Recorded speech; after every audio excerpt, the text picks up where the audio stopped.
So welcome to Nap Chat. My name's Thea and I'm the founder of Nap Now, which is agitating to have the power nap become the new coffee break because it's such a wonderful source of natural energy.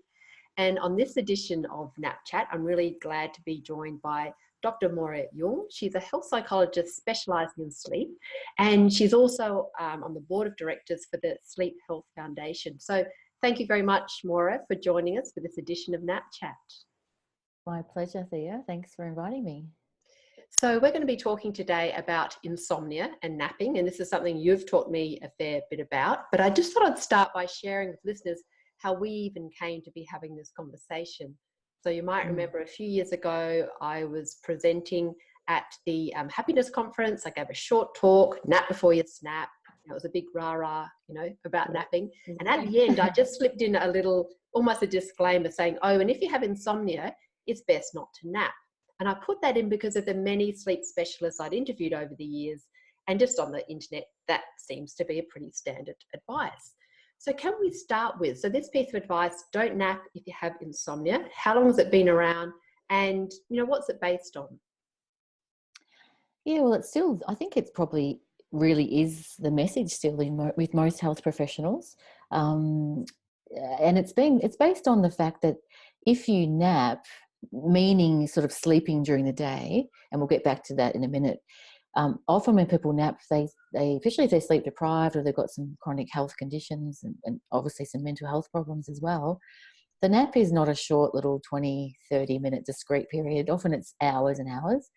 So the problem, what it's based on, the warning about not napping, is be careful about dropping your sleep drive and your sleep pressure, because when you get to go to bed at night at the appropriate time to have your big sleep, the fact is, if you've slept too much, you won't be tired enough or sleepy enough to get a full night's sleep. So you're sort of shooting yourself in the foot if you have a nap.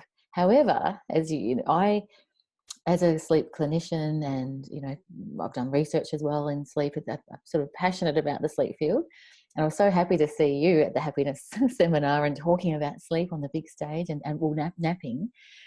So that's why I contacted you afterwards, because your disclaimer, I said, you know what, I reckon that people who have got insomnia, they shouldn't be too afraid to have a nap as long as it's short. As long as they keep it to 15, 20, maximum 30 minutes, that's short enough that they won't go into deep sleep, and they won't necessarily have any problems at night time. They won't drop their sleep pressure enough. And the problem about, if you do sleep longer than 20 minutes or so, you've got this risk of going into deep sleep, and everyone will know that feeling of having a sleep during the day, and you wake up feeling really groggy and worse than ever sometimes if it's been too long. And it takes you 10 minutes or so to get with the program, and you don't know, you're a bit disorientated, you feel really quite awful. So that's where it's come from. And I think, the research, and a lot of my sleep colleagues would probably still argue with me. They're still we wouldn't have, arguments, but the difference of opinion around napping. But I think all of us would agree that the short nap doesn't really do any harm. Similarly, with people who have got insomnia or any kind of sleep disturbance, really, and you're trying to live this life, if you're trying to work, or you're trying to raise a family, or you're looking after people and things, and you're really tired, and so a nap, appropriately timed, and if it's short, it's so soothing, and it's so important, it's so restorative, and it can build your confidence a bit and it's like a priming agent for sleeping at night as well. Like if you can learn to let go and not even worry about whether you sleep or not, but just to actually rest and really, rest your brain cells, rest all your organs, not fighting against gravity anymore, can make you feel much, much better. Mm-hmm. Great. And yes, I'm curious in that last point that you made, because are there benefits, especially for people with insomnia, not just to perhaps making up a bit of sleep debt, but does it also help calm the nervous system down, and then therefore make even a nighttime sleep perhaps a little bit easier? Absolutely. So not only increasing your alertness, etc., it can actually have that calming reduction of hyperarousal, so calming the nervous system. So other things we know can do that too, like mindfulness-based meditation and the like. But nap nap if you can. If it's I mean, you're the expert in that, and the various barriers to napping is half the problem. Is that not only making the time or the place for it, but giving yourself permission to do it as well. Encouraging people often say, most people with insomnia, nearly everyone I've ever spoken to with insomnia, they do say, "Oh, I can't nap. They're wired anyway. They're wired during the day. They're wired at night, and they're very, very tired, but unable to sort of sleep and let go." But I think it's a great thing for reduction of hyperarousal. So what do your clients come back to you with after you have given this, bit of advice, give it a try, and they might be thinking, "Oh, I can't nap."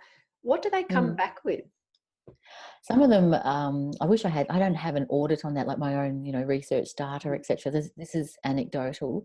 A lot of them are surprised that they can nap and they're enjoying it again. They think, "Oh, I loved it. It was so good. I didn't think I could do that." Others say, "Look, I actually, like I tried, I can't, but I am enjoying the rest. I'm really enjoying the rest anyway." And I encourage them to set an alarm. Make sure you set the alarm for sort of 30 minutes or so. So you're not going to sleep any more than 30, maybe have up to 10 minutes at least to initiate sleep. And then they have to have a 15 or 20 minute sleep. So it's really nice. It's nice just sort of sprinkling the essence of a holiday, for instance, where you might have the opportunity for a nap, and bringing that into your day-to-day hectic life, not waiting for the holiday season. So the anecdotal feedback is by and large vastly positive. Fantastic. So sounds like your work has been taking the fear out of napping for some of your clients, and that some of them at least are getting a lot of benefit from it. So absolutely, that's great news. So thank you very much, Moira. We'll share the link to the Sleep Health Foundation tip sheet on napping. But thanks for sharing, giving us an insight into your clinical practice. Oh, my pleasure. Thanks so much. All the best, Thea. Yeah, thanks.